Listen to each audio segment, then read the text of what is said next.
What is going on, guys? Welcome back to the channel. It is Professor Anime, and welcome back to yet again another Inuyashiki episode review. This is going to be on episode 6 of Inuyashiki, so there's a lot to talk about in this week's episode, so without further ado, let us begin.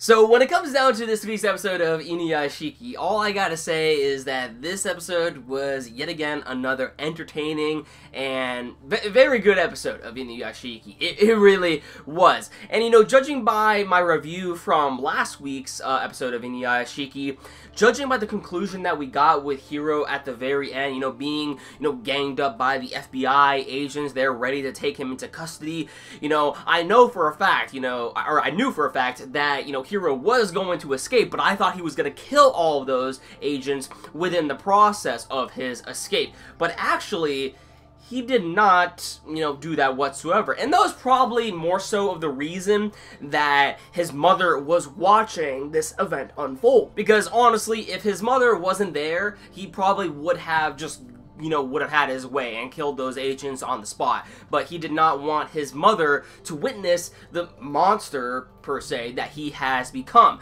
And he then flies off and escapes the vicinity.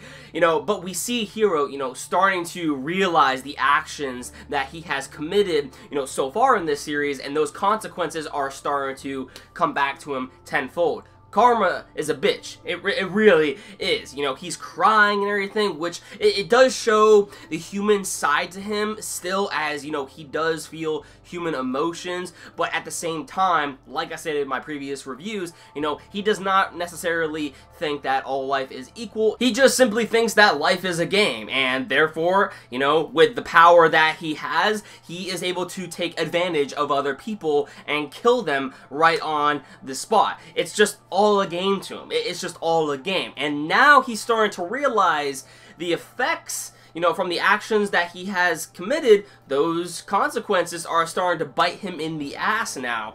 And not only is it causing him to be judged, acknowledged by pretty much everyone in the world as a killer, and not only is this detrimental to, just Hiro's life, but it's also affecting those revolving around him who are closest to him.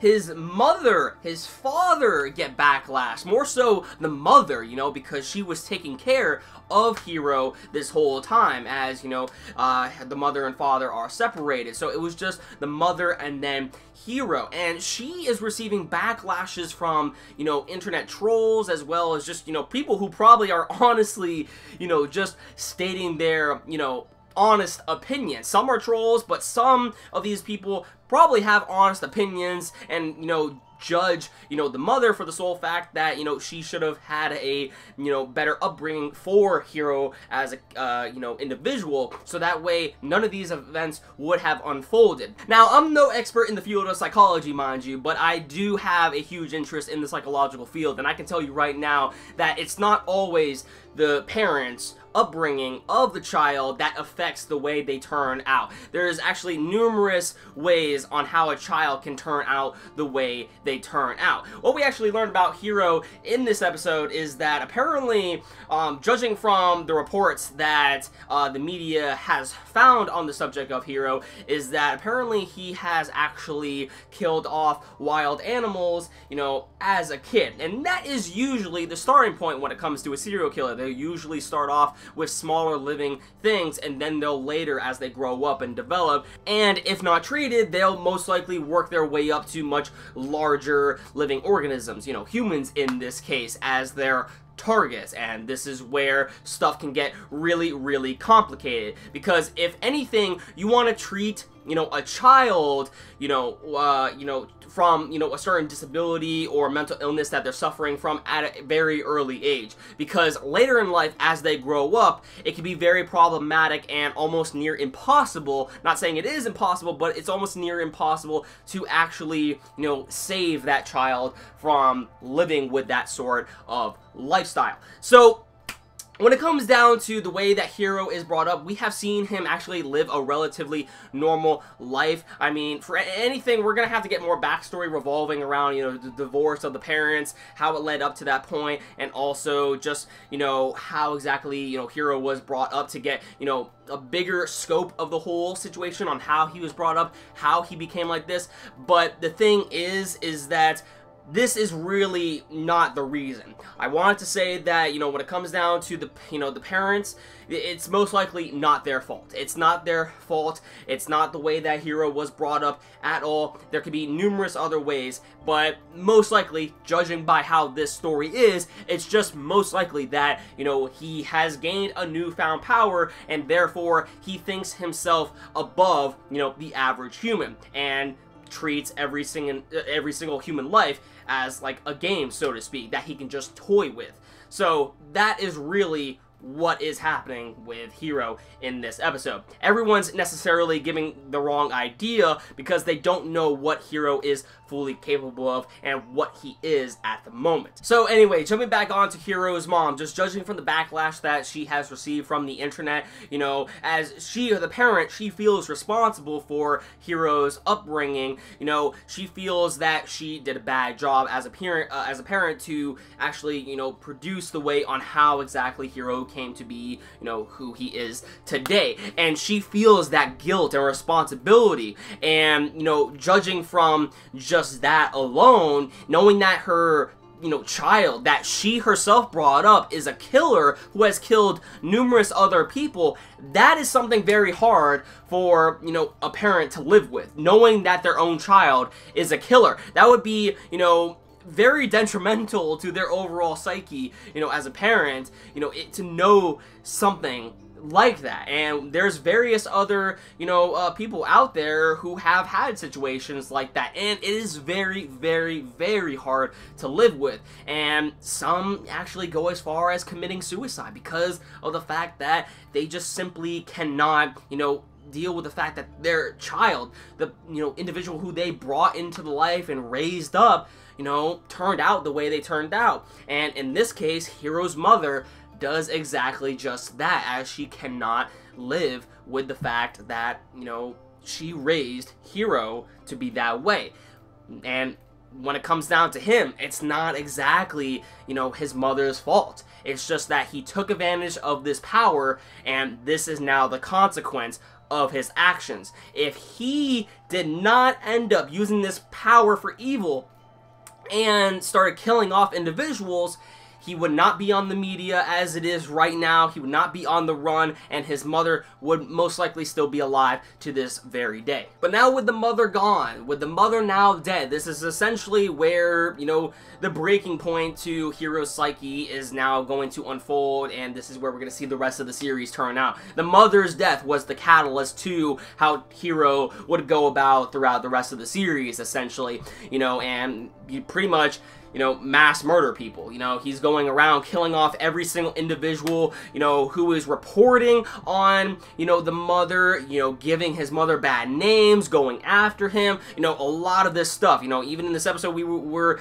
you know, exposed to actually seeing him, you know, make his way into the web, you know, into actually, because, you know, when it comes to Inuyashiki as well as Hiro, they are able to, you know, connect to the internet, so to speak, because they are, you know, a technological body necessarily. So what they can do is actually, they can actually track down, well, Hiro in this case, we haven't seen much from Inuyashiki, but regarding Hiro in this case, we see Hiro actually connect via the web and is able to gain people's IP addresses and find them there in their own home. You know, he can, you know, show off on their monitor and even kill them on the spot through the monitor, which is actually pretty insane.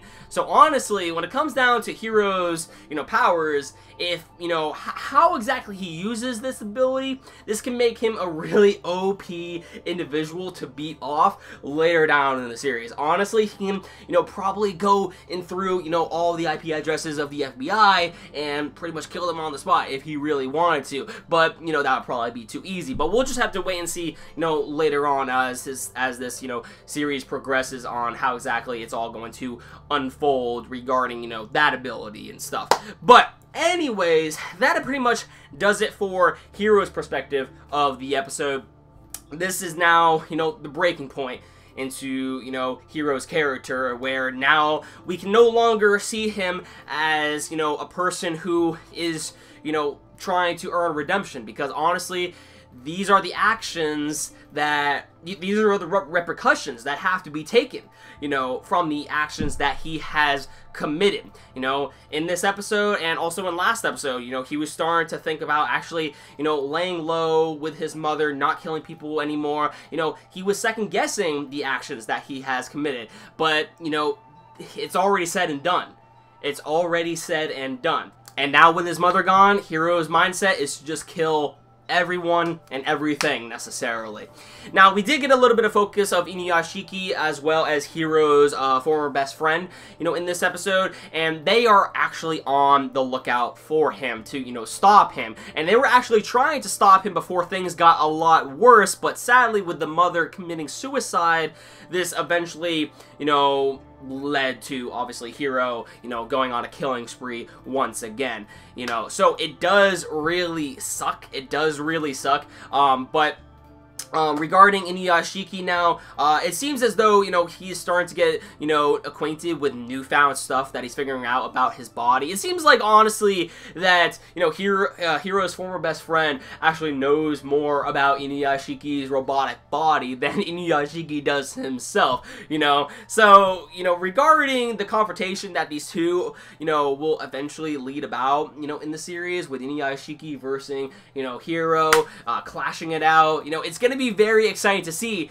But I said this before, Inuyashiki really does need to get acquainted with his powers. He really, really does. And I'm not just talking about, you know, figuring out different things. I'm saying that he needs to practice, you know, these abilities. Even when it comes to flying, sometimes he's still having some trouble, you know. But there's just one last thing that I wanted to talk about, and that is that Hiro's former best friend ends up, you know, connecting his cell phone via USB into Inuyashiki's nail. I guess he has, you know, a USB port underneath his nail that is able to connect, and this actually allows him to stay in touch with Hiro's best friend. I'm sorry that I keep on calling him his best friend. I'm trying to remember his name. Maybe you guys can correct me in the comments down below for future reviews and stuff like that. That would be nice. Thank you so much. But anyways, he is able to connect and talk with Hiro's former best friend, you know, via signal. You know, and when it comes down to the signal, mind you, Inuyashiki goes all the way out of space, out in space, and he is still able to connect and hear to Hiro's former best friend. They can, you know, still talk to each other, you know. So this is definitely going to help them, kill two birds with one stone necessarily, because if Hiro's former best friend is off doing something while Inuyashiki is doing something, or if one is in trouble, you know, Inuyashiki can come, you know, to Hiro's former best friend's aid and save the day, so to speak. So, you know, this is very, very, very good. But while we did learn a little bit of things new about, you know, Inuyashiki, he was actually exposed in space. Apparently an astronaut actually saw him as he, you know, flew up and was trying to drink, I don't know, water or something like that, you know. So regarding the astronaut, this is where things can be complicated, because if this astronaut gets back to Earth and he gives off a reporting that, you know, there's an extraterrestrial, so to speak, who, you know, seems to be based off machinery, one, they could probably suspect that, you know, there is another individual like Hiro, or maybe people will get the wrong idea and go after Inuyashiki instead of Hiro. So this is where things can get complicated later out in the series of Inuyashiki. But personally, I would like it if that were to happen, because I would find that actually to be quite interesting on how exactly Inuyashiki overcomes that obstacle along with his friend. And we already know that the friend, as well as Inuyashiki, are the ones who reported Hiro in the first place. They posted his address and his picture online to the media, and that is how the agents were able to track down Hiro in last week's episode of Inuyashiki. So, yeah, with that said, let me know your thoughts in the comments down below. This is quite a longer review compared to, you know, my usual reviews, but again, as I said before in the beginning of this review, you know, there's a lot to talk about in this week's episode of Inuyashiki, and honestly, I'm enjoying it so much that I cannot stop talking about it, you know what I'm saying? So, yeah, let me know your thoughts in the comments down below, what you guys thought about this episode. Just let me know your overall thoughts. Be sure to give this video a like if you enjoyed it. Hit that red subscribe button down below if you want to stay updated to my future content on this channel. And with that said, I'll catch you all in the next one. I need some water.